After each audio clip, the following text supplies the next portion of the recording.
What if you could tap into a six-figure job market that requires ninja networking skills? I was reading recently an article on the Wall Street Journal that specifically talks about this topic. My name is Dr. Ginny Barrow, and those of you who know me know that this is Start the Day with Ginny. And if you are new to the series, welcome. I always speak about the power of networking. If you've listened to any of my talks as part of my audience, you know that in some way, shape, or form, I talk about building relationships.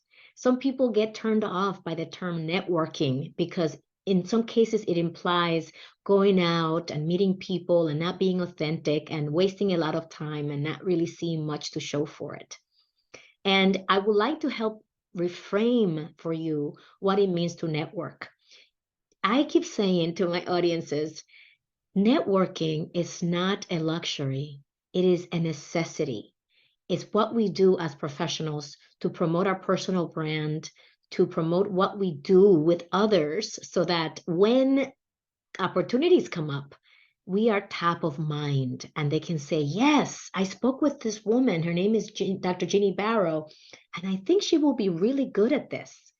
And so how we do that is by baking in our building relationships or networking into our daily jobs. How do we do that? Especially when you would come back to me and say, Ginny, I just don't have the time. My job, I am stretched thin. I leave work and I'm on 24/7. And when I do step away, I am busy with my home responsibilities. I don't have time for networking. It's just not in the cards for me. And so how can you create the type of structure that will support you to build relationships? Those relationships will be the one that help you create the opportunities to grow within your organization or to grow beyond your organization when you realize that your skill set and your zone of genius are no longer being used to the best of your abilities where you are. And I always say to my clients, before you consider leaving where you are, deal with whatever the situation is. Grow, expand your leadership skills, whether that is communication, influence, negotiation. Because if you don't go to bat for yourself where you are, the likelihood is that even if you find another place to work that pays you commensurate to what you make now, you may also run into similar challenges. And because you never took the time to learn the skill, you will find yourself in a similar situation in the future in a new company. So the first step is to be self-aware as to what is happening. Is it the environment or is it me? And if it's you, that you then take proactive steps to deal and learn and retool so that you can address the situation. If you're in a position where you know you could be making more money or you should be making more because new people coming in are making more than you and you have institutional knowledge and experience, have that conversation with your manager. Have a compelling conversation around what are we going to do to bridge the gap between people who are coming in and their salaries and what I am making as a contributor who has been here for a decade or 5 years or 2 years. Those are very empowering conversations that you can have from a place of contribution and from a place of fairness. Going to bat for yourself can feel crunchy, especially when you fear, what if they let me go? What if they get upset with me? What if they think I'm too grubby or too selfish? Any of those words that you may, or stories that you may come up with as to why you shouldn't have that conversation, those are all limitations that are holding you back from having an empowering conversation with your manager around the value that you bring and the market value that your position and your experience is commanding. So once you do that, you go to bat for yourself.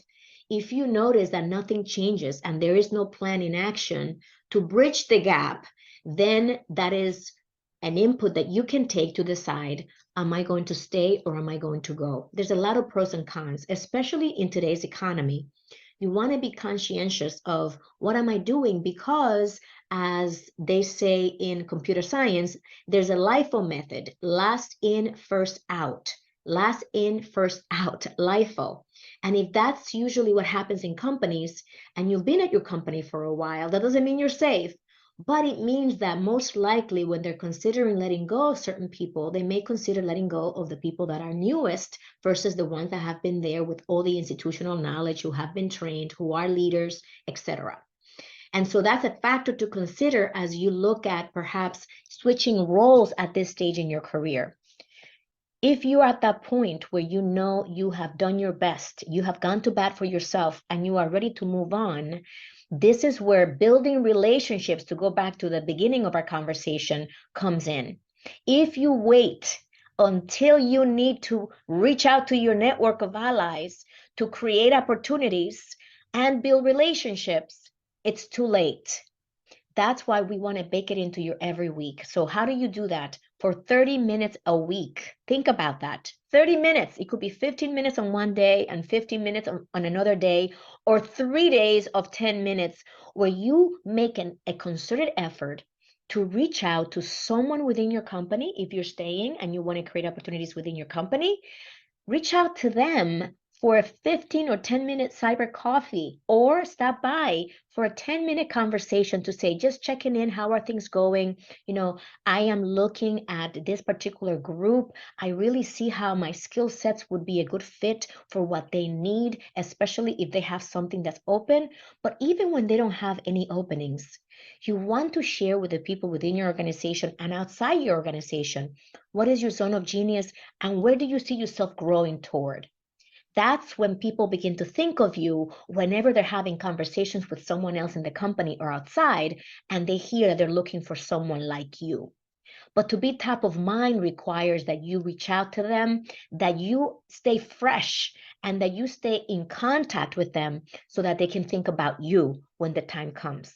Now, 30 minutes a week, how doable is that? Can you see yourself spending 10 minutes 3 times a week, or 30 minutes once a week connecting with someone in your internal or external network?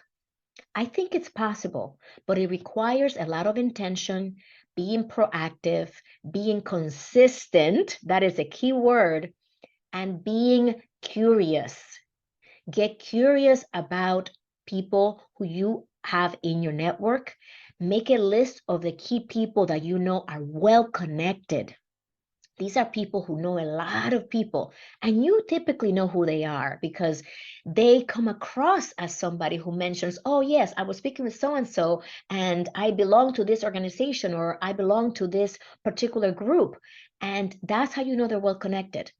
So highlight who are those people, spotlight them, and then make an effort to genuinely and authentically connect with them and check in with them to see how they're doing, to share where you're at in your career, to share where you're looking to go, to ask them how they're doing in theirs. Don't forget to make it reciprocal, because when it's one way, people can smell that and feel that right away. So genuinely and authentically get curious about the other people in your network, connect with them, make networking and building relationships part of your role, not a side, not an extra, not another to do on your to-do list, but rather something that is part of building relationships so you can be the most effective in your current role, whether or not you're looking to move on or not. This is critical and essential for every single person who's listening to this audio, video, wherever you may be listening to me.